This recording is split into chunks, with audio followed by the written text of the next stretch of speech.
are about to have some fun here on Emotional Mojo. Welcome back. As you know, we like including the real world and the real people in our show, so we brought in a real man panel to talk relationships. We have Mr. Chris Yarn.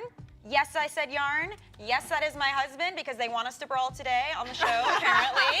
Okay. We've been married 6 years and a 2-year-old son. We have Samuel Hammersley here. Relationship status, please. Dating is relationship status. Okay, Happily. but it's long term. Happily. Long term. And we have Mr. David Kay here. Relationship status, please. Married, 38 years. Woo! Nice. He has got a thing or two to teach us. I'm married at least till the end of the show. Tis true, tis We'll true. see. All right, guys, we're gonna have a little fun. We're gonna play yes, no, but it's a little bit different today, okay? So we're gonna do it kind of talker style, but I'll throw in some yes or no's in there, okay? Okay. First things first, yes, it takes work to keep a relationship together, but can we really make it affair-proof? So one psychologist says there are 3 simple questions you have to ask each other before you get serious to keep affairs at bay. And this is a perfect example of why. I think we should take a break. You're breaking up with me? It's not you. Of course it's me. It's me. I don't like you anymore.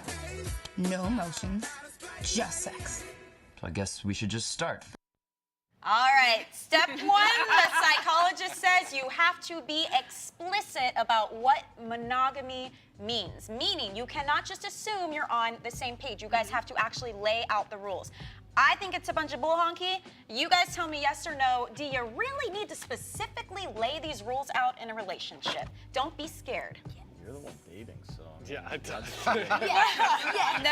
No? Yes, You know yes. what to say yes, Michelle. Psychotherapist, I have a feeling I know why you would say yes. Absolutely. Set the boundaries. Set the boundaries and be very clear. I love clarity. Why doesn't anybody understand if you're dating, you're clearly not seeing anybody else? Like, I don't understand why you have to lay out the rules. It's the age of technology. Guys, we brought you in on this. Do men and women think differently on this, or what? Well, I suppose they do, but when you get married, you're married. So this is dating. That This pretty much lays out the Period. rules. This is dating. Like today, dating. and dating today, I can't it is date now. confusing. But you know, people used to date. They used to go out on dates with other people, and that was okay. You don't talk Now about- it's a little blurred. You mean But our talk about definition- monogamy on a date? Yeah, our definition of dating is different now because hooking up has come into play. Come on, guys. Oh, yeah. What do you think? Go ahead, It's you're like dating. it's like an insurance policy. That way you're not surprised if something does happen because you do have these sort of policies where you're like, this is the boundary. This is what I'm not comfortable with. so Might as well talk about You never sign? I'd rather not be surprised. Maybe not have them sign an official document, but at Don't least get have crazy. a good conversation about it. I mean, I was raised Mormon, so I've always kind of joked with Michelle. She knew what she signed up for, and no, I'm just kidding. Yeah, I He does when- not once have you're- 4 other yeah, wives no, at no. home. Okay. Once you're married, Yeah.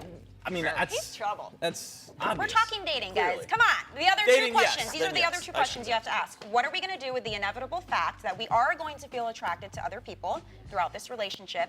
And how can we make our monogamy enjoyable rather than treating it like handcuffs? So all of this talk aside, here's what I really want to know. Can you really ever affair-proof a relationship? Because that's what everybody's talking about with this story. Can you affair-proof a relationship? Yes or no? Yes or no? I hope so. Girls say yes, yes, yes. Oh, Chris, you're in trouble. Let's just take a second here and please explain. I mean, Please.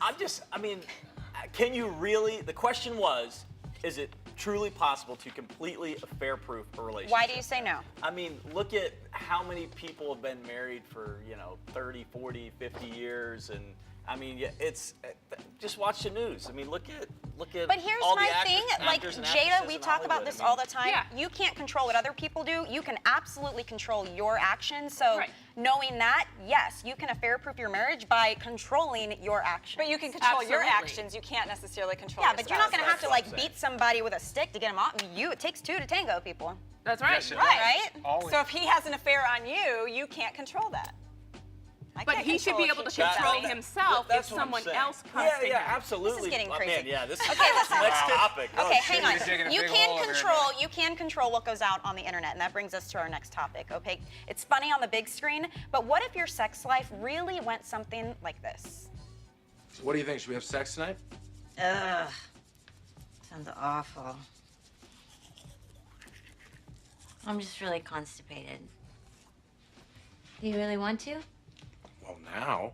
Shut up. Oh gosh, for one couple, you guys, that is life, and now it's all over Reddit. This woman got an email from her husband. It was a sarcastic diatribe, basically saying he wouldn't miss her for the 10 days she was gonna be gone on a business trip. Attached was this spreadsheet everyone is talking about right now. It lays out all the times he has tried to initiate sex since June 1st, with a column for her excuses, verbatim. Apparently, they've only had sex 3 times in the last 7 weeks out of 27 attempts on his part. Now it's gone viral, but here's the thing. She posted this in, hoping to shame him, and it kind of turned on her. So now the argument is, who's in the wrong here? Did the husband do something wrong here by sending her this spreadsheet? Are we yes knowing this? Sure. Yes. I think so. I mean, that's just rude. I think it's rude to come out and say. I still say no. Why is this not wrong? I mean, really, if it's his so rude. goal is to get her to want to be intimate with him, I can tell you that's not going to work. No. What are you I got think something to say? there are some people that need to be shown a fact in maybe a new light that maybe she didn't understand this before. Now, I don't agree with him going public with it, but maybe if he had made this spreadsheet and just shown her and said, look, I know. Which he did, and she put it online. She shared it. Yeah, and so maybe if she hadn't shared it and kept that between the two of them, it would have gotten its point across. But now that it's gone online, it kind of becomes weird, Is he an accountant? I don't know. He's very organized. But a lot of her reasons, like I feel gross and, I'm too sweaty, a lot of those are personal. I have to wonder if she has self-esteem issues. Yeah. And now by him pointing this out, I mean, that's not really going to help. I'd love to see her spreadsheet of how many times he's helped around the house. And then they can compare. Maybe they'll have some correlation. How many times has he romanced her instead of just said, can we do it hop tonight? Right. If she feels gross, I feel like it's his job to make her not feel gross. But they still need to communicate. Right. There's something wrong here because you They're not can't just take sex out of the relationship. That doesn't work. Yeah. They have to communicate because that's one of the foundational components to the relationship. There's Guys, something else going opinions on Yeah, this? there's something else going on. Chris? I mean, I think, I would say, no, I don't think you did anything wrong. I think everybody is different. I think every person's different. I mean, I've done sales for years. If it's a analytical type personality, like maybe his wife needs to have things really organized and laid out for her, or she doesn't get it. I mean, everybody's different. Every relationship's different. I was surprised that she would. I mean, like if I had sent you a spreadsheet like that, would you share it on the show? Oh, here's what my husband said. You would not even be here on the show right now, okay? And let's not say there's a spreadsheet to be created, all right? Let's get that out of there. Come on. All right, speaking of being open with your partner, Jada Pinkett Smith spoke about her husband, Will, and what has made their marriage last. Take a look at this interview. It's really just friendship. I have to tell you, it's like your partner has to be your best friend, and he's my best friend. So she and Will have been married 18 years. So when she was asked what advice she would give to a newlywed couple on how to make it last, here's what she had to say. You also have to have kind of a warrior mentality. You have to be a soldier for love, meaning that, you have to be able to withstand tough times. And just because tough times come doesn't mean it's time to stop. It means it's time to dig in. Is she right? What does it mean for you to dig in, guys? It's not always a bed of roses. I think a lot of people give up too easily, no? Yeah, they do. They're willing to nowadays. It seems almost generational. But here's the question with our challenge today, then. How do you know at what point it's digging in or it's just maintaining a relationship that should end?